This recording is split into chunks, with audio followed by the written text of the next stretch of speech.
God. It's Dude Ranch! It's Dude Ranch, and we're here, and now you guys can see us. Oh, shit. You can. What do you think? Scary. Welcome back, everybody. Today is Dude Ranch, and we are going to have some fun with this. We're taking this pod to the whole next level. Yeah, we're live on my iPhone 13, 14, I don't know. And we got a bunch of stuff here that we'll post. We should post like pictures of all this like crazy shit we got going on for sure. This rig is hilarious. The rig is funny. We're making it happen for you guys. Let's see. What do we start with here with Dude Ranch, Araya? Let's do as we always do, and let's get into some news. Zach, what do you got for us today?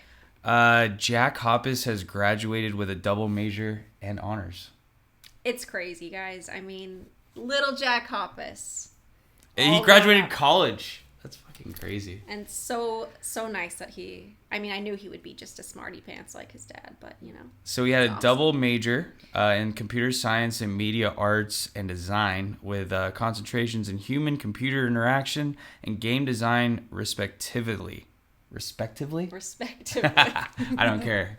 I mispronounce things. But here's the thing, Araya. I want you to tell them about that interview you saw. Yeah, no, I was going to mention that. Yeah, go ahead. Jim Adkins of Jimmy Eat World, he had a podcast during the pandemic, and his first ever guest was Mark Hoppus, and this was when Jack had just graduated high school, and Jim was asking Mark, like, is your kid into music, and what is his name? Mark? Yeah. He was like, yeah, my son, he likes all different types of music, but he's really into video games and like design and all that. So it's just crazy as an 18-year-old Jack knew what he wanted to do and fucking did it. And he did it, which is cool. Major. Not everybody actually does it. Like, all right, let me ask you a question, Rhea. Yeah. When you graduated high school. Yeah. What did you think you wanted to do? I wanted to be a drug counselor. And what do you do now? Drugs. Just kidding, Mom and Dad. No, I work in music, and same thing. It's an interesting thing. When I graduated, I said I was going to be in a band. Still doing it, but we'll see what happens. So in other news, nothing recent, but really cool footage surfaced of Tom singing Damn It at a 1997 show in Australia, which Australia, we all know, is the homeland of Blink. They propelled Blink in a way that the U.S. didn't at that time. I mean, I think we have Australia to thank for Blink's success in a lot of ways. Because they accepted them first. They did. Which is a beautiful thing. And Blink, it's a beautiful thing. Blink also is scheduled to go back to Latin America, later this year. Yeah, to make up for, obviously, when Mark was sick. So, guys, Latin America, get ready. Get ready. It's going to be wild. Personal news we're doing now. Yes. Because a lot of the people on social media wanted to get to know us a little bit better. The listener support now is live. Yes. So we finally got enough listens to make it so you guys can support us if you so wish. And in my understanding, it works similar to like a Twitch subscription where you're paying like $5 a month to support your favorite streamers. And that's us. We're your favorite streamers. So what I wanted to get to now is to manifest a few things. So something we were talking about earlier. We want to go to Australia. Yeah. And we want to go to the venues that Blink first played at during the Dude Ranch era. Yeah. And maybe with the help of you guys, we could do that. So obviously this is a shot in the dark, but you know, if you manifest things, they happen. So I think that we'll see what happens. In the meantime, we're going to keep making an awesome pod for you guys. And hopefully we get some support. And that'd be really rad. Yeah. You know and you know, of course, you guys, even just listening is support in itself. Like, we're so thankful for all the kind messages we've been getting. And at first we would say that as a joke, but now it's serious. But now it's real. We are getting nice messages, and we appreciate that. I love that we all love Blink-182, and, you know, it's something we can feel nostalgic and happy about, and it's just been so nice. So your listening is truly all the support we can really ask for. But if you happen to have an extra $1 or $2 a month, you know, that's cool too. But and it goes a long way. Not required. But either way, we're going to Australia. So either way, count on that. Okay. But yeah, talk about, like, why are we so late on this podcast? What have we been up to? Okay, so I was in Asia. I went to Thailand. Shout out to Samantha and Jason Espiritu officially. They got married. My guitar player from Wavy Trees. And we had the time of our lives in Thailand. It couldn't have been any better. It looked so amazing. It was incredible. We went all over the place. We went to Phuket. We went to a bunch of different random places that I couldn't even name. And we met a lot of cool people. Thank you to Jack from the Sarojin for taking care of us. And thank you to everybody in Bangkok. Shout out to Germany and Australia. And to everybody else we met. It was such an awesome time. And the Thai people took us in very well. And also, right when you got back, what did you do? Also, right when we got back, we had our residency the first day at Davy Wayne's. If anybody is in Los Angeles, come hang out. We have all of June. We're playing every Tuesday. And we're doing originals and a few covers. We have a special guest every week. This week's special guest is shout out to Shaman Cassette. That's going to be cool. I love Shaman. Thank you so much for jumping on if you do hear this. And also... one of my favorite artists in LA. Listen to Blaze of Steel. It's one of the best 90s rap, skate rap you'll ever hear. And come hang out with us on Tuesday, 6/11, which is going to be my birthday show. Hell yeah. Because my birthday is June 12th. Don't forget it. I was born on the 12th of June. And so also I just wanted to say shout out to Araya for killing it with social media. Because, I mean, guys... we are literally just trying to meet Blink-182 podcast is working, and I think it's because of her. So what else do we got? Oh, it's just fun. Social media is fun. And he's gonna run the TikTok, so look out for that. I don't know anything about TikTok. I'm very proficient in Instagram, and that is a stretch even saying that, but I'm a TikTok guy. I don't know shit about, so that's you. Yeah, I'm a TikTok guy. Follow us there. I mean, I've just been doing school stuff, work stuff, nothing exciting. Oh, yeah, what's going on with school?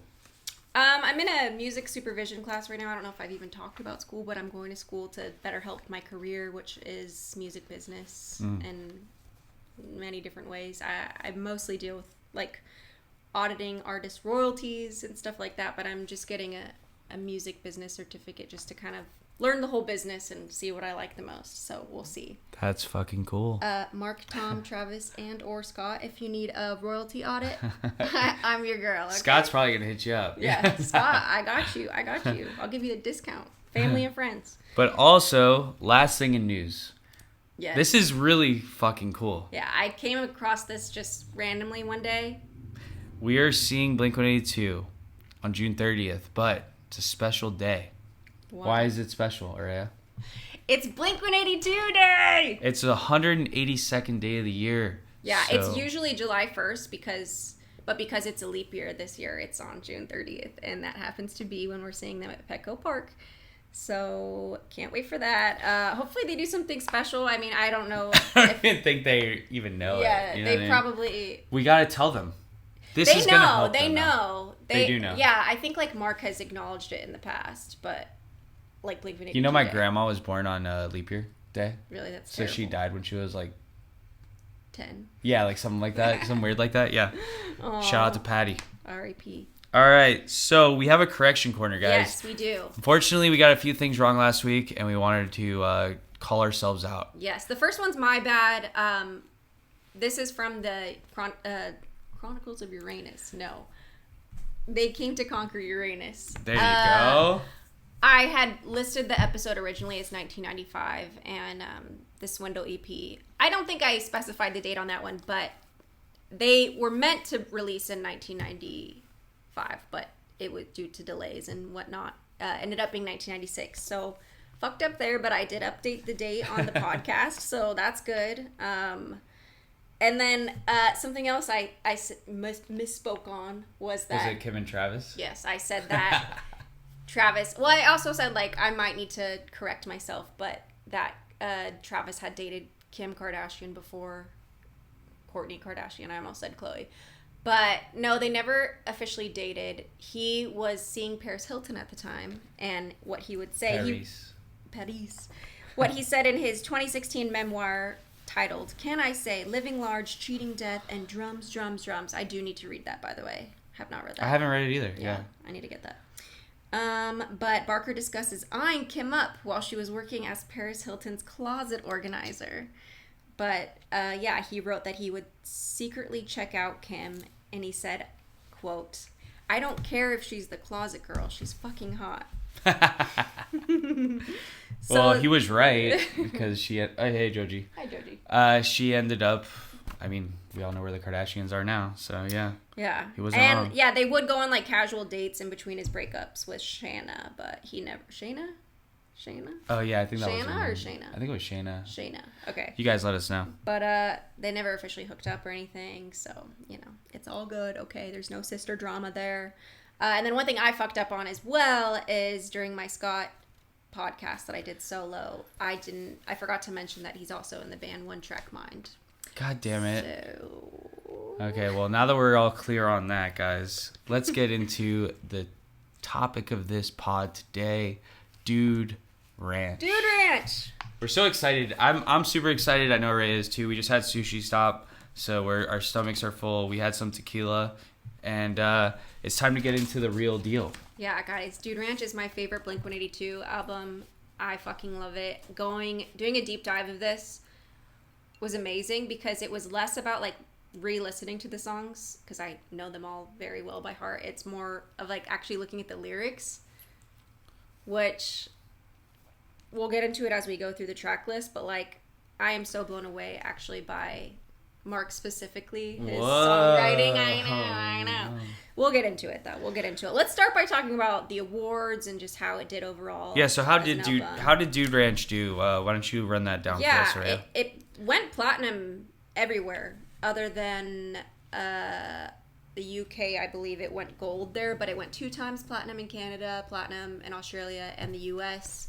As far as Billboard charts, it was on them, but I think the highest it reached was like 67th, so, you know. And then it was awarded the Best Punk Album at the 1998 California Music Awards, which I have somewhere else listed as like the San Diego something awards. 1998 was a really good year. I was 3, so yeah, it was great. You were? Yeah. I was 7. All you people out there, 98 was a good one. Well, yeah, I mean, obviously that is a lot better than anything prior they had done. For the first time, they're being, you know, acknowledged on a worldwide scale, so this was a big deal for them. Obviously, they did have some recognition in Australia, but this was the first time, you know, Canada, the UK. Internationally, they got, like fully international. Yeah. Because Australia is international for them. Yeah, absolutely. So I guess fun fact that something that we both didn't know is that Cargo was actually based out of Montreal. And they handled Canadian distribution for many huge punk artists at the time through Epitaph. Yep. But because of Cargo's success as one of the top Canadian labels and distributors, they opened up offices in San Diego and London to handle distribution of their own in respective countries. Yep. So basically they, so to speak, went international and found places where they could distribute in different countries. They chose San Diego. And they chose London, which 2 really good cities in different countries. Feels kind of random to choose San Diego. But San Diego's random, but at the time, it was a melting pot. Yeah. It's kind of like the 90s grunge era. This was the 90s. San Diego was what pop punk is to what like grunge was to Seattle. Like we spoke about in the last pod, I think, right? Yeah, there you go. So yeah. And you know, this was the time when like majors were buying up smaller labels, and actually something I didn't know too was that MCA had already had a distribution deal with UMG since 1993, which obviously predates Dude Ranch. So it wasn't like MCA just like came out of nowhere and was like, I like Blink-182. I think they had probably already heard, you know, just having dealt with Cargo and doing their distribution.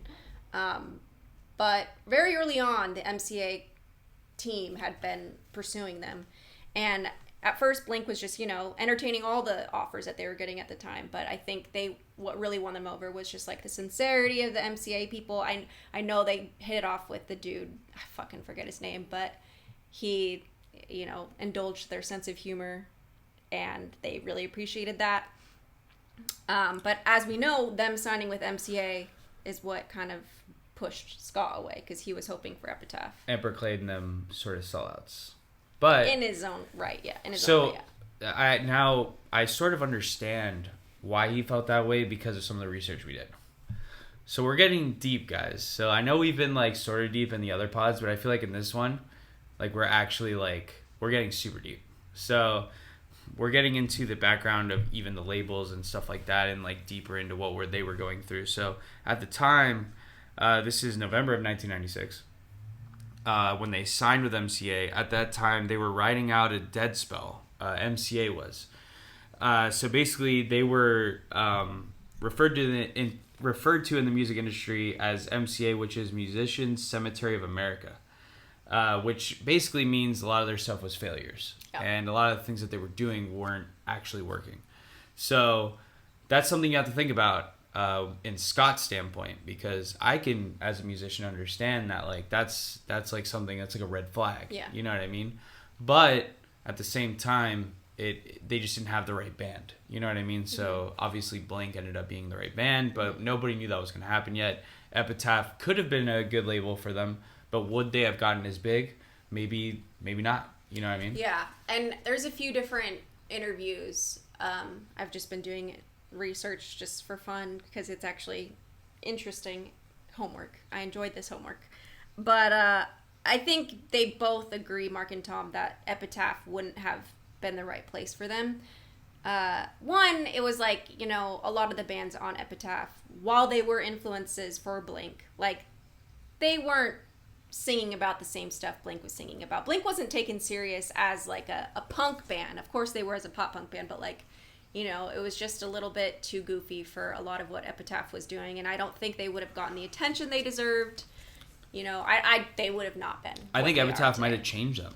Yeah. And so that's the reason that Mark and Tom felt so strongly about going to MCA, from what I know, is that despite this, the executive persistence and sincerity won the band over because they promised artistic freedom. Yeah, exactly. They were, and that was a huge deal for Blink. And yes, they were, you know, sellouts in that regard, but at the same time, they knew what they wanted, and what they wanted was more distribution and artistic freedom. So if it took signing with the major, of course they're going to do that. Why would they not do it? It means more money, more help. And you have to think about it. They were touring in a van. They're tired as shit. They're fucking busting their fucking balls. They're traveling all over the world, selling everything they can to stay alive, barely breaking even. Trust me, selling out isn't the worst thing.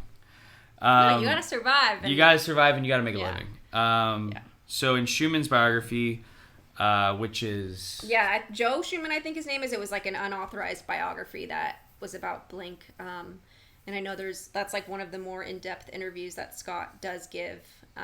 But yeah, this is where he says this is where it was a turning point for him. He's like half invested in the band. Yeah. And didn't really feel the same way that everyone else did. And at the signing party at Hotel del Coronado in San Diego, Scott consumes a bit too much tequila, or whatever alcohol he was consuming. Joji. He's going to hump my Dodgers jacket. All right, there you go, buddy. And he ended up breaking both of his heels. Yeah, he jumped off a balcony and broke both his heels. And this was right before they were going to start recording Dude Ranch, so of course he would be on crutches for this, and you know, that's badass that he was able to do that. But I mean, he still was able to record, but at the time the band performed at the Hollywood Palladium right down the street from us, and I think it's like half a mile away. And that's where Brooks Wackerman of the Vandals fills in for Scott as the result of his injuries, so he was able to play that show. And the Palladium is actually a cool venue for all the people out there around the world, because a lot of people are listening from all over the world, so we got to kind of explain it. One of my favorite venues in LA, because you can sneak up to the front. It's like all general admission. So if you do get a chance to see a band there, it's really cool. I've been there twice, I think. Once, I think with you guys, we went to the Growlers. Yeah. And then the second time I saw 9 Inch Nails and Jesus and Mary Chain. So random, but it was awesome. That's a great show. Yeah, it was awesome. Hollywood Palladium. Yeah, and we won't talk too much about Scott. Obviously, I did that in my previous episode. You know, he was replaced by a few different drummers while he was injured. We know. But let's get into Dude Ranch. It was recorded from December 1996 to January 1997 at Big Fish Studios in Encinitas, California, which is a beautiful place in California. Switchfoot actually has an awesome Bro-Am event. You guys should go this summer. What? Yeah, I go every year. What? We should actually go. What is it? It's now that I'm not going to Colorado. Switchfoot? Yeah. Oh. So Switchfoot, they have a bro-am for all the homeless kids. Dare you to move. Yeah, they were a big inspiration in my life. I know it's embarrassing, but I like their songs. They're motivational. Very motivational and very inspirational to me. They run the Bro-Am, which is a charity for homeless kids. And basically, they play a concert on the beach of Encinitas, on Moonlight Beach. And it's super cool. We should actually go. That's cool. I Yeah, realize I now I'm actually going to be in town for it. They do it right on my birthday every year. Really? It's going to be on June 13th, Wow. I believe. It might be a couple days later because it's on a weekend always, but yeah. That's but cool. yeah, so it was produced by Mark Trombino. Of? Well, he was the producer for Jimmy Eat World Static Prevails, which Blink was a huge fan of. And was inspired by. He's the drummer, I believe, of the band Drive Like Jehu, which I hope I'm pronouncing right. I googled how to pronounce that, and then I still fucked it up. Dude, you should have seen her. She had Google Translator out and everything. It was sick. I don't like to sound dumb. It's embarrassing. We used a lot of Google Translator in Thailand, by the way, and it didn't work a lot. Really? Because Thai is super hard to use on the translator. Now, if you're doing Spanish, it's super easy. Thai, just learn Thai, like kapun ka, soy ma. What is the other one? Bagantu. So anyways, the band initially slated to record with another producer, but picked Trombino because of the Jimmy Eat World record. Yeah. And while the band was having a lot of success creatively working on the album, there were many setbacks. Yes. So and what obviously, were those setbacks, right? Scott being injured was one, and then Tom was having a lot of vocal issues. He would keep having to redo vocal takes. And, this was the first time they worked with, a very serious producer. So he was very serious about getting it right, so they had to redo a lot of vocal takes. Tom admittedly says he's not a singer, so it's not easy for him. And then Mark, he was an avid cigarette smoker. As you can see in the interviews, the early interviews, he always chain smoking. Yeah. He didn't do vocal warm-ups. I mean, he didn't take care of his voice in the slightest. So even Dammit is infamously known for being out of his vocal range because he was straining so much to sing it because he just wasn't... It's a hard song to sing, and he really pushed himself, but he can't sing. You'll notice Tom will do the chorus for Dammit because it's just, he's got a higher pitch, and Mark can't do it. It's and I can say I can relate to that because I'm not a singer either, but I'm a singer in my band. And I will say, it's very hard to be a singer because I can't imagine. When we were in Thailand, for example, we were partying our asses off, and I had to, unfortunately, the last 3 days, I had to take it easy because I had to start taking care of my voice because you're talking over people at a bar, you're drinking, you don't realize how loud you're talking, and then eventually your voice is gone. Scary for a singer. And I literally had to fly in on a 23-hour flight and play a show, and it went great. The show was awesome, but it was definitely a challenge, something that was a growing experience for me. Yeah. But in the studio, some things sound better than other things.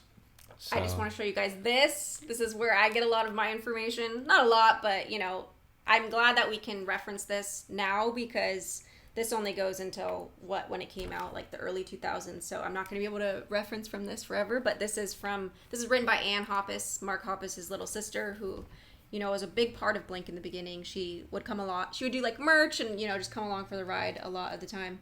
There's some sick pictures in it. Yeah, let me see if I can find some good ones. Of course I can, but let's see.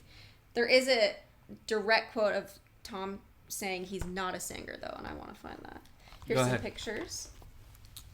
And in the meantime, I just wanted to say something else, that Scott actually recorded the whole record on crutches. I don't know if we mentioned that, but that's pretty crazy. And actually, the producer, Trombino, that's his name, he actually ended up saying in the book we were reading, Sellout, which we'll show in a sec, that he did really good even though he was in crutches. So that's actually pretty rad. Yeah, he fucking crushed it. He did crush it. I mean, I would have never known. I would have never known. There's too either. many quotes here. I should have highlighted the one. But yeah, I mean, Tom verbatim. We'll show it on our IG. We'll show it on the IG, guys. Yeah, Stay we'll tuned, show it on. stay tuned. And TikTok now. Yeah. We're going to have a TikTok now. Yeah. It's already made. I just book, have to start posting on it. You can't find it for less than $100. I got lucky. I got it for $50. But I mean, when it first came out, I bet it was When it first came out, it was $14.95. See, if you would have bought 150 of those, imagine how much money you would have. That's why collectibles are cool. You see them all around this place. Okay. Yeah, so Dude Ventura Ranch recording. Theater. Ventura Theater. Right. Yeah. So yeah, we talk about their issues recording. Mark Trombino really pushed them to do their best. He pushed them to their limit. Yeah. And actually ended up making them into the band they are today, which is cool.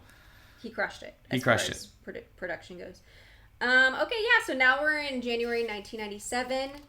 This is really not very noteworthy, other than the fact that it's noteworthy to me, and that is because Blink performs at the Ventura Theater in Ventura, California.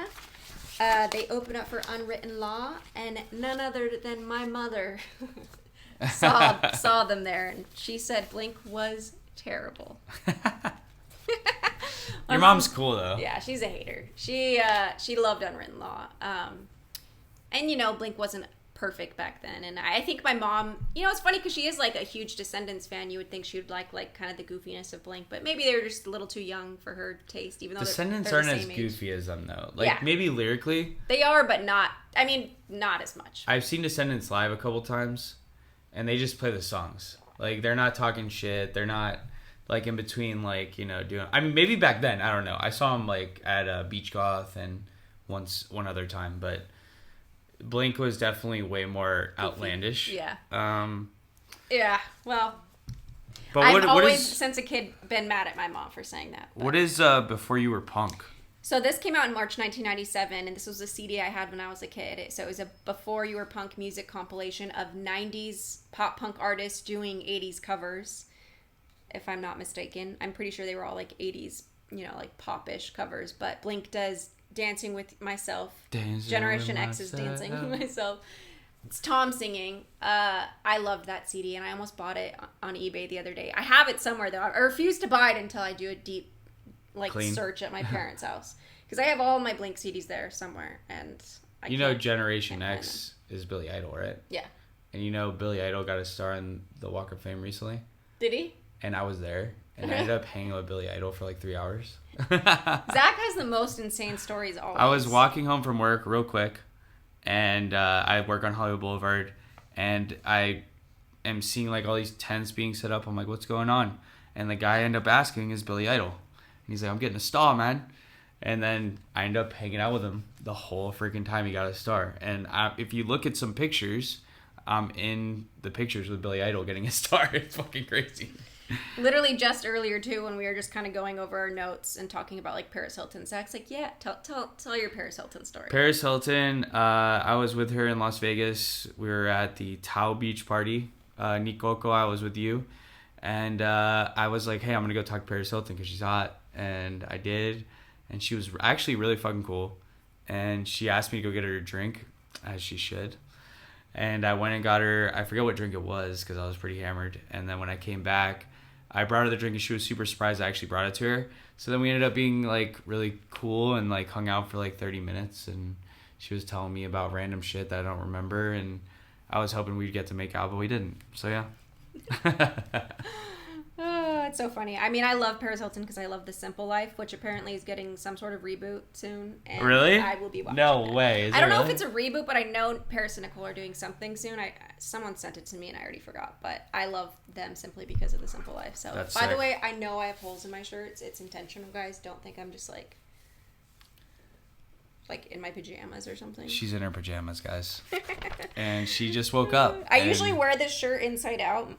She lives right over there in the corner, and she woke up and said, all right, let's do the pod. Anyway, so Apple Shampoo, first single in Australia. So technically Apple Shampoo is the first single for Dude Ranch, not in the States but in Australia. So there's debate of which was actually the first single, but it technically was the first ever worldwide single off of Dude Ranch, but it was released in Australia. I love Apple Shampoo. Yeah, it's amazing. For the record, Apple Shampoo is literally one of my favorite songs on this record. Yeah. And it's crazy because I always go back to LimeWire, okay? Mm-hmm. And when I saw it and it said Apple Shampoo, I was like, there's no way this is actually a song. And remember when I told you in previous pods before, Zack Stockdale.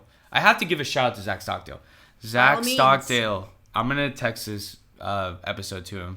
Zack Stockdale went to Southwind with me, summer camp. He's the one that introduced me to Blink-182, and I can't thank you enough. But I don't remember hearing Apple Shampoo like that. Like, I remember when I listened to it, I remember Damn It. I remember a few other songs. But when Apple Shampoo, I was on LimeWire. I was downloading music illegally.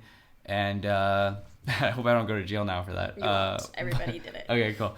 But, yeah, like, when I saw Apple Shampoo, I'm like, there's no way that's a song. It's probably porn. And so I downloaded it, and it was a song, and it was fucking awesome. And, just the way it starts out, she didn't mean to deceive you, believe me. Sometimes the hardest part is conceive. The good intentions that you had now only came to this, and although she saw the mark, the arrow missed. All right, so we'll get into it on the track list. But Apple Shampoo is personally top 3 for me. Yeah, it's awesome. It fucking rocks. On Dude Ranch. It's an interesting single choice because, I would have never, without knowing that it was actually a single, I wouldn't have So here's my thought been. process behind that is I think they were playing that song live in Australia and people were reacting to that one the most. Yeah. And then they were like, hey, let's do this as a single. You know what I mean? And it was released under Oz label Rapido, exclusively distributed in singles. Yeah. So it was just a single. They put it out as like a single CD. Yeah. And then after that, May of 97, the first ever Blink-182 website goes online. Yeah, I saw. It's funny what websites used to look like in the 90s. Yeah. I wish my 3-year-old self, I wish my 2-year-old self would have been the one to make that website go live.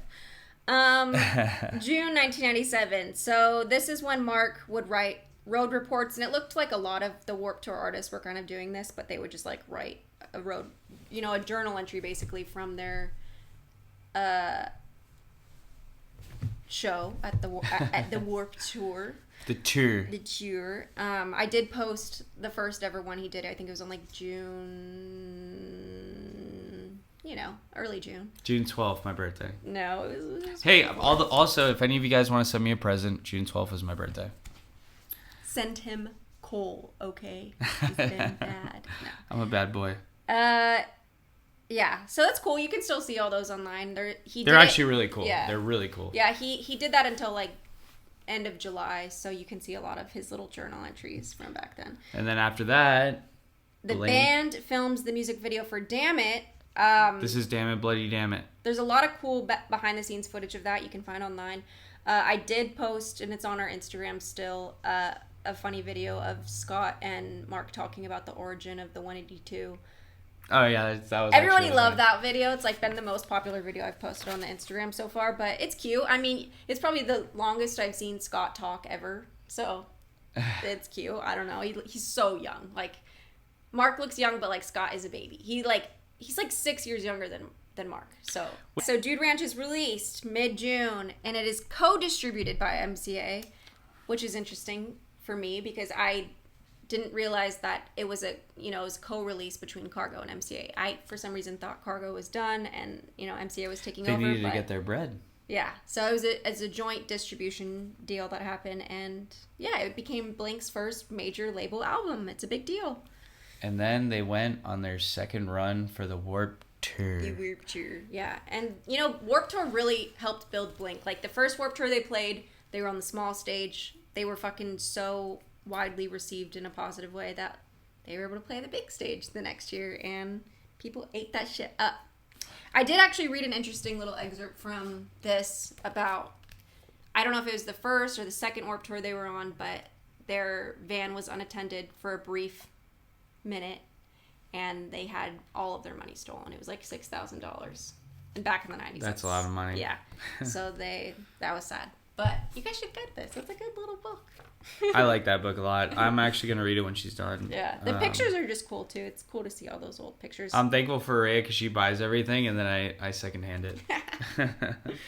It's true. And then after that, Damn It premieres on MTV for the first time. Blink goes on the Race Around Uranus tour with Les and Jake. Yes. Blink-182 appears on Loveline, which Yes. you can watch on YouTube. Yeah, I still need to watch that, guys. We haven't watched it, so we'll maybe, you know what we should do is we'll do a post where we're like reacting to that. We'll do a live react. That'd be kind of cool. Yeah, that'd be kind of cool. Then they played the MTV Sport and Music Festival in Austin, Texas. Then they do a short European tour with Pulley and Lagwagon, and This is what I was notable. talking Yes, about. yes. Okay. This is what I was talking about. So my dad's friends are. All right, while you're doing this, I'm gonna get us another drink. Yes, because we're please. Yeah. Okay, guys. So, like we say, it's Drink 182, so we have to be a little buzzed by the end. So we're gonna work on that. Yeah. I'll be right back. So Pulley is my dad's friend is in Pulley, one of his longest friends. Won't say who, not a big deal either way, but he had mentioned that when Blink was in Europe with Pulley Lagwagon, that there was like a moment of Blink freaking out because they're like, oh my god, we're on MTV. And I think this is when their MTV Sport and Music Festival goes live. This is when they're on the European tour, because obviously they did it prior and then it went live later. And I think this is also when they find out that Damn It does start to become on heavy rotation on MTV, and also makes it to K-Rock, which is our local radio station in LA, which I grew up listening to. Kevin and Bean on the radio in the mornings with my dad driving to school. It's huge, and you know, as a kid, you're just like, this is our radio station, but it's pretty crazy to think the like national impact K-Rock has, and once you make it to K-Rock, you know, that's when all other radio stations around the country know that they can pick you up as far as like alternative, you know, rock artists go.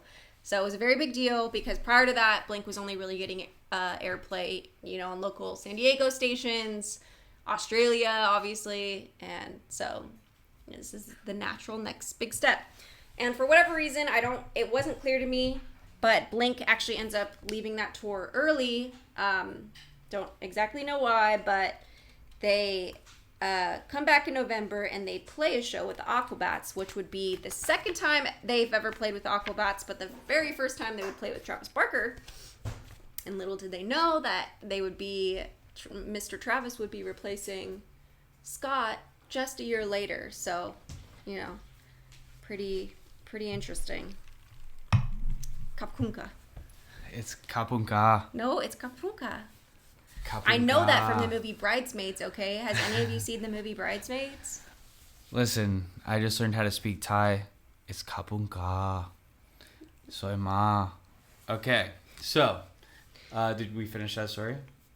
Yeah, go ahead and flip the page. Basically, right. Blink is just playing non-stop tours at this point. They're doing back-to-back Warped tours. They're fucking slaying. Yeah, let's keep it moving here. Or February 1998, they do the unreleased version of Josie, which I've posted on the Instagram. I think there's only like a 28-second clip. That's me making up a number, but it's definitely not the full music video, because that was never released by the original director. But so basically, the concept of that version of Josie was they wanted originally to do like they were on a sinking ship singing Josie, which think about like the Josie we know, that's pretty weird to think about, but the one they ended up doing, because obviously a sinking ship is going to be insanely expensive and it's the 90s, so like, CGI is not where it is now. Well, every video in the 90s was like $1 million, you know, like it's fucking crazy. So they ended up doing like a basement where they would break a pipe and the room would slowly drown. My world is falling Drowned down. I show up at 3 a.m. She's still up watching Vacation, and I see her pretty face. We gotta get to the track list. Okay, yeah. But yeah. So during the recording of that version of Josie, you know, Tom cuts his head open on a fucking shrapnel pipe that like was floating, and She's still up watching Vacation. They were freezing cold. They were so miserable. I thought the music video looked cool, like from the little snippet the video I saw. No, the original version. Oh yeah. Oh yeah, it's you cool, sent that to me, yeah. But yeah, I like the actual what one they better. ended up going with. What's the girl's name that's iconic. in the actual one? Alyssa Milano. You know she had a crush on Mark. So he says. We'll see. Anyways, Blink would play with the Aquabats and allegedly Travis would stand in for Scott for the first time in Omaha, Nebraska. Yeah, so this was February 1998. It's not certain that... So what happened was basically a fan said that they had a video of Travis playing at this date, but it wasn't known that Travis actually was playing in it until April. So that's why we say allegedly. February or April, we're not sure when exactly Travis for sure started, but it was on this tour. Yeah, sometime on this tour. April is when Blink would film the actual video for Josie. But yeah, this is also the time where Scott suffered a tragic loss while they were on a little mini tour. And that's when the very infamous time when Travis Barker would learn in a very short amount of time how to play the entire set. In 45 minutes. Yeah, he learned. So obviously that was very impressive. He was probably watching him a few dates on the tour. Yeah, and he's a great drummer. So. I mean, Travis is him.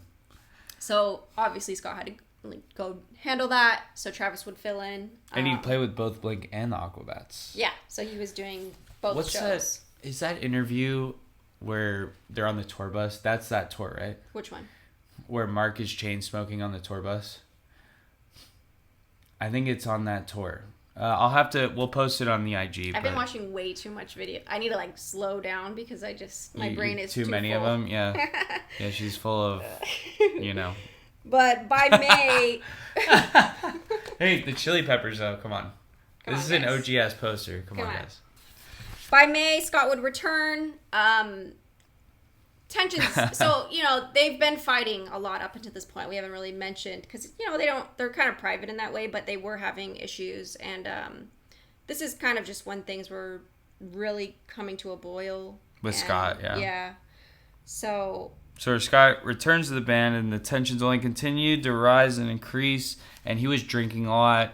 I don't know exactly how much. Obviously, it's just things that we hear. Scott seems like a really good guy, but obviously he had his own battles and was going through his own things. Scott was a lot younger than them. I talk a lot. Go to the Scott episode if you want the full, go to the Scott episode if you want the full thing. But we're not trying to talk any negative towards Scott. We just are what we hear from what we read. And by July, so that was in May, but by July that was when MTV would officially break the news that Scott was no longer with the band. I want to learn how the conversation initiated with Travis to officially be in the band. So Blink, tell us. Yeah, you know what I mean? Yeah. So Blink, bring us in, tell us. But also, this is something that I was under the impression of, and I didn't know was true or not till recently because we're doing this podcast. But me and my best friend Jose Varillas, shout out to Ote, we thought that he left the band to become a doctor, and we thought that he was a doctor. And that was our whole, that was my whole life until a few months ago when we started this thing. Yeah, well, the rumor was that Scott left to go to school. I don't know what. But we thought it was to be a doctor. Yeah. I don't know why, but it was that was the final thing that we're okay, Scott's a doctor now. You know what I mean? That's too funny. But so we're in July. This is when they would kick off the Poo Poo Pee Pee tour, okay? Poo Poo Pee Pee. With the Ataris, Homegrown, and Jimmy Eat World. And this would obviously be Travis Barker's first major tour with the band. Poo Poo Pee Pee. Poo Poo Pee Pee. And October is when they would receive the prize for Group of the Year at the 8th Annual San Diego Music Awards. So that was the one I said before was the California Awards. I don't fucking know which one it is. You know what's I've funny? I've never heard of these awards. It's funny. The only reason I have heard of these awards is because of Switchfoot. Because I saw that they did a performance at the San Diego Music Awards. When they... I dare you to move. Yeah. We gotta go. Should we go? Let's go. When is it? This week? It's probably this weekend. Maybe. Wait, next weekend. Next weekend, sorry. Oh. Not this weekend. Wait, tomorrow's Father's Day? No, next weekend's Father's Day. Spring Jerry.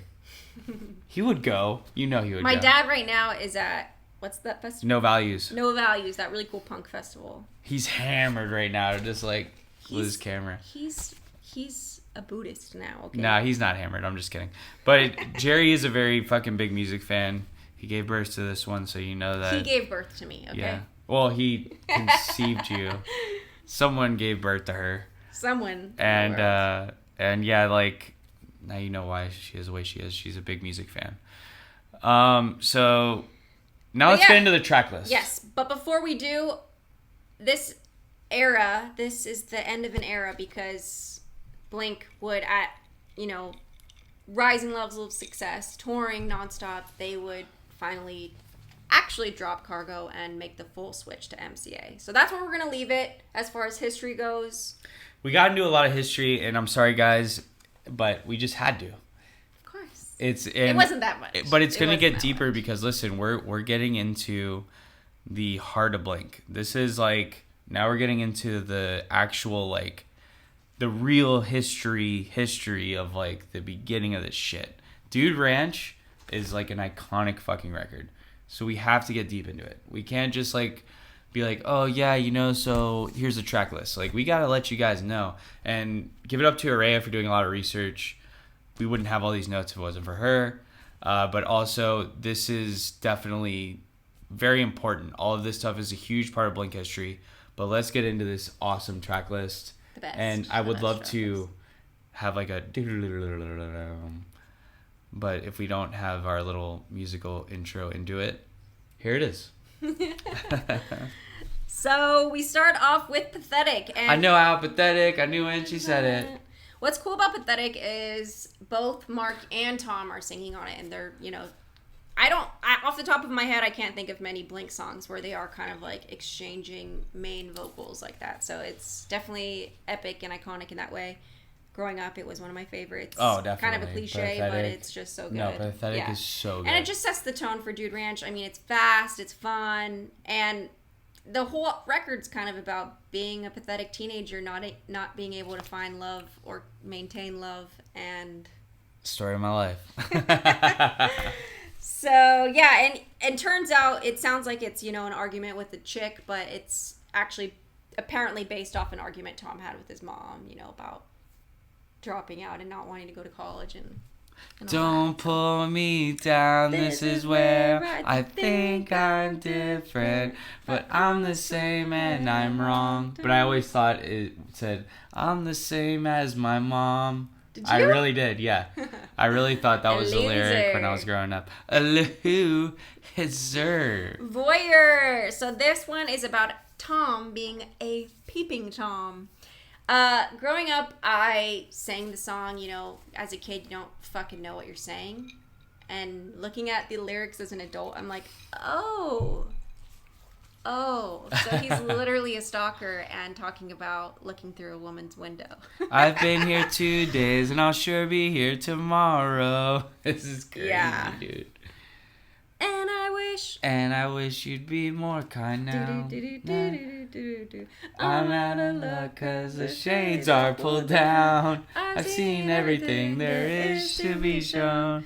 I fought her all the way home. And growing up I thought it said I fought her all the way home. That's what I just said, but what is it? I followed her all the way home. Fuck.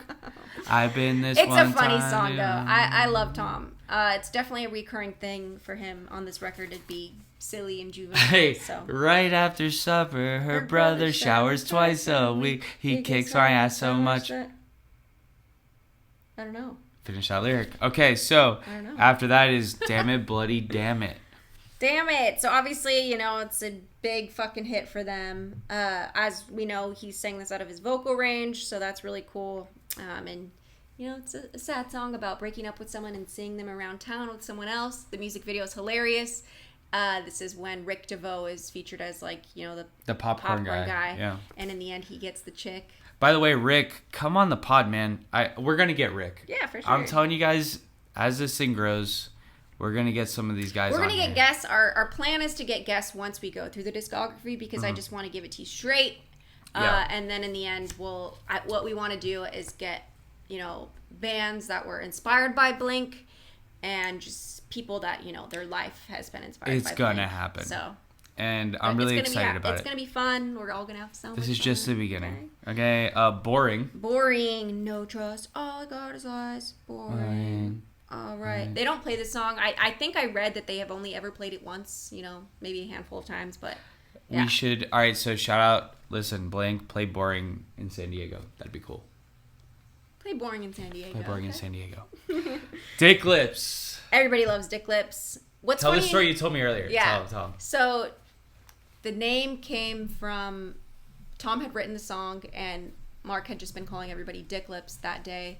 And Tom's like, what do I call the song? And Mark's just like, Dick Lips. And the song's called Dick Lips because of that. So I feel like it heard it as a single. Because it was a single, right? Apparently They it was wanted the it to third be a single? but it didn't perform well. But it's like a cult Because classic. it's called Dick Lips. Yeah. Because back then Yeah. it meant like, oh my God, we can't. Yeah. Dick Lips, like what? But it's a cult classic among Blink fans. Every Blink, like real Blink fan, like loves Dick Lips. So I think, they probably could have went with a better name, but we live and we learn. You couldn't wait for something new. And yesterday I thought of you. Left me to think as if I couldn't walk away. It's too late. I fell through. Nothing to lose. A boy who went out when he finished all his chores. Nothing to do. You can't trust me because I blew it once before. Goddamn, so good.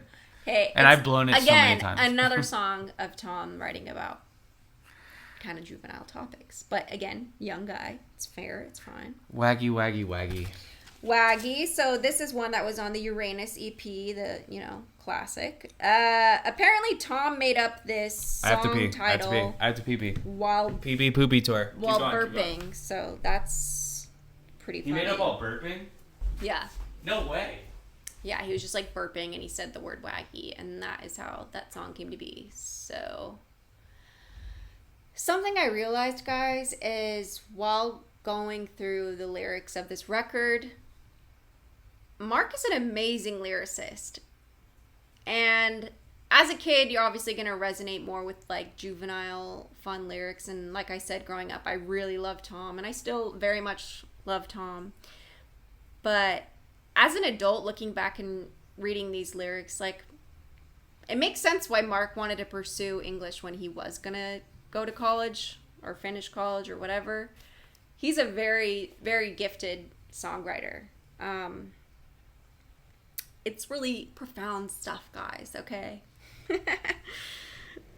Yeah, it's beautiful. I love it. Okay, so then we got Enthused.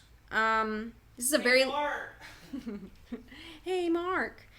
This is a very long intro. It's like basically a minute long before the song even fucking starts. And then of course they're gonna joke about smoking crack in it. So am I strung out, crazy, you're not allowed to be the one who gets stupid over you. Lazy, laid back, maybe you're just on crack. The one who gets fucked up over you. Let's go. Okay, now let's go back to Waggy because I can't sing on my own. So ready? No. Watching your house slip away in my rearview mirror as I drive away. Wishing that I would take back all those words that meant nothing that I didn't say. I'm trying to be who you want me to be. Story of my life. But it's so damn hard to keep playing the part of the fool week after week. I want it's on my own. Anyway, you guys get it. Open your eyes. Something inside you. I'm just jack off in my room until then. Untitled. Dun dun dun dun dun dun dun dun dun dun dun dun dun dun. Da, da, da, da, da, da. I think of a while ago, we might have had it all. I was so stupid. So yeah, that. Sorry guys, there's a mirror behind, and it's making me so insecure that I just keep having. Stop looking at it. You look fine. Okay. Then we got, of course, Apple Shampoo. Which she didn't mean to deceive you, believe me, but sometimes the hardest part is conceiving. Dun. The good intentions that you had now only came to this, and although she saw the mark, The arrow missed, it isn't exciting. Reciting the stories of kind words turn hurting when routine gets boring.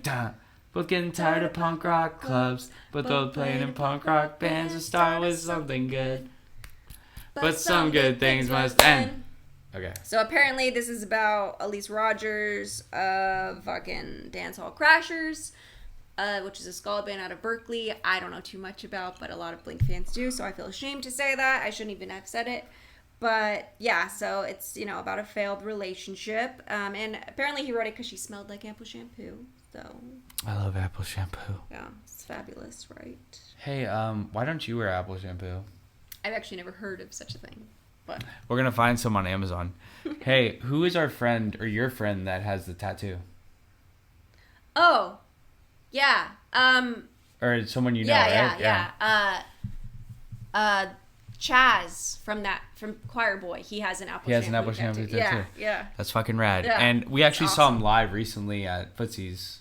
Oh right. And he was actually really cool. Yeah, he's a sweetheart. Yeah. He's very, very much curious. Yeah, Like, he's and a big fan of fan of Blink. So Yeah. it was cool that when I did see him, I didn't know that was the guy. Mm-hmm. And then after you told me, I was like, he's cool. Yeah. Yeah. What's his band's name other than Choir Boy? Oh, Sculpture Club. They're really good. Yeah, check him out, guys. I saved their microphone from falling. Good job. Thank you. Awesome song, and yeah, I mean, if you have an apple shampoo tattoo, you're an OG. You're an OG. For real though, fan. like come on. No- You no fucking- doubt. I don't even have one. I'm a fucking huge fan. I do have a Blink-182 tattoo. I don't think I've ever talked about this on the pod. Yeah. I do have a 182 tattoo. You will see it one day, but We'll not post today. it on IG or OnlyFans. Okay, and then we got Emo, which this was a song called Emo before the emo era, okay? You know, they were visionaries. This song's great. Cause she She's fell right better off of sleeping on the floor. She's better No. She's better off sleeping on the floor. I don't know how to play the guitar. You think I know what I'm doing over here when I do this? Cause she fell right off The bed. She fell right off the bed. Yeah, another song where Mark just songwriting You guys is just, you fabulous. guys get it, man. You people out there that are listening, you get it. You guys get it. Now let's get into Josie. Yeah, my girlfriend takes me home when I'm too drunk to drive. So, okay, a lyric I do like. So again, this was based off of Elise Rogers of Dancehall Crashers' Dog. No, so it's Mark's ideal version of a girlfriend, of course, but the name Josie came from Elise. Imagine having Elise's a girlfriend that would dog's take you name, home when Josie. you're too drunk to drive. I mean, it's pretty standard stuff, but yeah, that'd be pretty cool, right?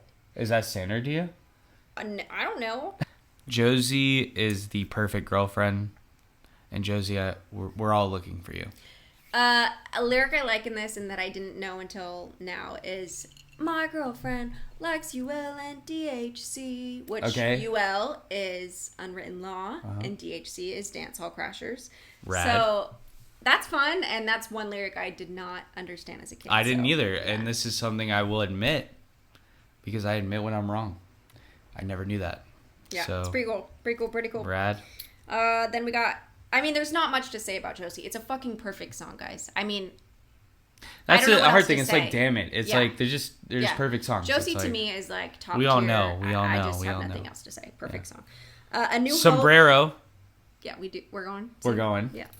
A New We're gonna film Hope it. is obviously an incredible song. I've been like kind of blasting on repeat. Can I tell my New Hope story? Yeah. Please. I told you. What? How, so, you remember the MySpace days? Yeah, of course. I told her this once, but maybe she doesn't remember. So, during the MySpace days, you know how you had MySpace songs? Yeah, of course. So, A New Hope wasn't a song you could have on your MySpace profile because Blink didn't have it available. So, I had a band called Burning Day. It was my first band ever. And I put A New Hope as a song on it so I could put it on my MySpace. Okay? But then everyone thought that I released it as like my song. And so it got like 300,000 plays. What? I'm not even kidding. And I had it on my profile, but then everyone thought it was our song. So when I played the Jewel show at my high school, we ended up having to like play it, and and no one sang it because none of us could sing. But shout out to Kevin Cordova and Smokey. I love you guys. You're the reason I'm here right now and still playing music. So cheers to them. Cheers to whatever he just said. Dude, this is the beginning of my fucking life right here. Awesome. I fucking love that song. And I don't know shit about Star Wars. Although I did see the Star Wars orchestra recently. You haven't seen all of Star Wars and your dad's Jerry? I know, my dad loves Star Wars. Which one did we see? Fuck, I don't remember. But we're we saw gonna it recently. fix this. The orchestra at like it, Hollywood Bowl. Yeah, like it played the movie with the live orchestra. It was fucking awesome. Guys, If you told me the name, I would recognize it, but I don't. Send in the DMs. Araya needs to watch all of Star Wars. We're gonna force her to do it. Then we got Degenerate. It's definitely their most juvenile song. It's so good. I looked up the lyrics for the first time. The chorus is like. Can we pull up lyrics? Yeah, My phone is here. I'm gonna pull it up. Yeah, I'm gonna. Okay, so I'm here's gonna the read it like fucking a chorus. poem. I'm gonna read it like He's a poem. gonna read it like really emotionally though. Don't like Hesh. Don't like rap. Kicked old Sally 'cause she's fat. I'm a jerk. I'm a punk. Took a shower 'cause I stunk. Smoked a bong. Killed a cat. Had my nuts attacked by rats. Dad got nude. I wore thong. For a hobby. I make bombs. Holy shit. Beautiful. That's every chorus. Tom, shout out. That's awesome. Tom, that's your best work. It's gorgeous. Thank you so much for sharing that. Then we got Lemmings. So obviously there was the Lemmings 7-inch that came out not too long ago before this. Very beautiful. I mean, just another song of Mark shining. I don't know. Is it too much to ask for things to work out this time? Only ask for what is mine. I wanted everything, but I'll throw it away. I'll throw it away, yeah. And then we got I'm Sorry, which, you know, nowadays on Spotify, Apple Music, it's I'm Sorry / Dog Lapping. Mm-hmm. But, you know, don't bide your time, 'cause it is almost over. I know you're down. Yeah. And I'll see you. Last song on the record, yeah. And then, you know, dog lapping is just pissing, a piss stream, and then a dog licking it up. So it's really artistic. So basically, sick. as we know, you know, MCA, like one of the biggest things for Blink was they wanted artistic freedom. And they MCA got gave it. them that. However, there was one thing that MCA was like, nope, not happening. And it was Blink's version of the Macarena, which instead was called Hey, Wipe Your Anus. And that is where MCA was like, we're not doing that. Because they didn't want to pay for it. Okay. It would have cost a lot of money. I mean, or they're just like, no. No, they would have cost a lot of money. They would have, for sure. Yeah. Okay, but something that's important to me in my career, and should be important to you as well, is the credits for these albums, okay? It takes a village to make a good record, and they all deserve equal recognition. So let's go ahead and say who is responsible for this glorious record known as Dude Ranch. Give it to us. So we have Mark Hoppus on bass, Tom DeLonge on guitar. Vocal. Yeah. Guitar vocal. Vocal. Yeah. Scott Raynor. You know what? Something I said embarrassingly in my last episode is I can't help but I call him Scott Raynor, but it's Scott Raynor, and I don't know why that's hard for me to say. No, it's Raynor though. Yeah, Raynor. Yeah, but I can't help but say You said Raynor. Raynor? Yeah. But like I know how to spell it and say it. I just like for me it's easy. I'm sorry, Scott. Okay, I meant no disrespect. Scott, come hang out, It's just hard for me. Come to the apartment. Okay, but outside of them three, we got Mark Trombino. Obviously, he was responsible for producing. He did a little mixing and obviously recording. We got Donnell Cameron. He was also responsible for mixing on Pathetic, Boring, Enthused, Josie, A New Hope, and I'm Sorry. And then we have Brian Gardner to thank for mastering. And something I didn't know, but I do now know, is the frontman of Unwritten Law, Scott Russo, also contributed backing vocals to a lot of these tracks. He's not exactly sure which ones he contributed because he did a lot of like background vocal harmonies and he was hammered. vocals, but I don't know. But he knows that he did contribute to Josie. I don't know what else he contributed to, but sometimes you'll hear backing vocals because there's a lot of backing vocals on Dude Ranch. You hear a lot of Tom and Mark give. It's really awesome, actually. Like just all the backing vocals, even just their vocals layered on each other to give themselves their own backing vocals. But when you hear a voice that isn't quite Mark or Tom, it is most likely Scott Russo of Unwritten Law, and that's fucking sick. Awesome. Okay. That's Dude Ranch, guys. Okay, we Holy fucking shit. did it. My favorite record of all time. Oh, wait. Where's my notes? This is the book we talk about nonstop. Sellout. I lost my notes. Sell out with me, oh yeah, sell out. It's good, guys. It talks about all the fucking tonight. bands of the scene. The record company's gonna give me lots of money, and everything's gonna be alright. We got Green Day, Jawbreaker, Jimmy Eat World, Blink-182, At the Drive-In, The Donnas, and Thursday. Is that it? No, and then we got The Distillers, My Chemical Romance, Rise Against, and Against Me. Great bands. Very good book. Highly recommend. Specifically, it talks about Dude Ranch because obviously it's Blink-182's major label debut. So, buy this book, guys, okay? Buy it. And, what is that? Sponsor us. Alright, so what is it time for? Fuck. Drink. 182. Okay, well, first of all, cheers. I can't believe we made it all the way through. That was a lot. That was a long episode. It was. Here's my question.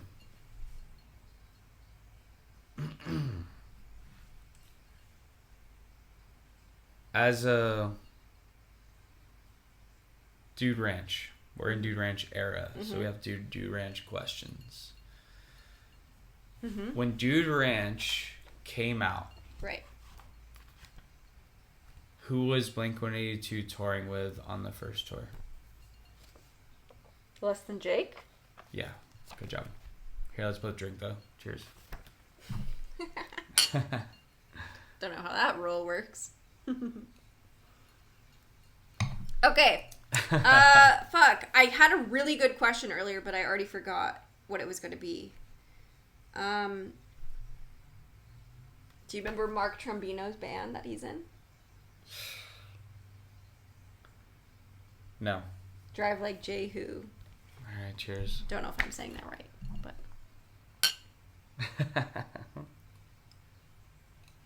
Alright, guys, this has been a long enough episode. You don't need to hear us. I can't believe it's 2 fumble the hours, fucking- but yeah, anyways. Thank you so much. If you got this far, we really appreciate appreciate you. you. We love Dude Ranch. I'm so fucking stoked to... I can't believe we just went 2 hours. We're going to trim the shit out of this, guys. No, we're not. This is how it is. Thank you guys so love you guys. much. We really appreciate your support and your kind words. We're going to eventually have a more professional filming setup. I feel like this looks good, though. It's cool.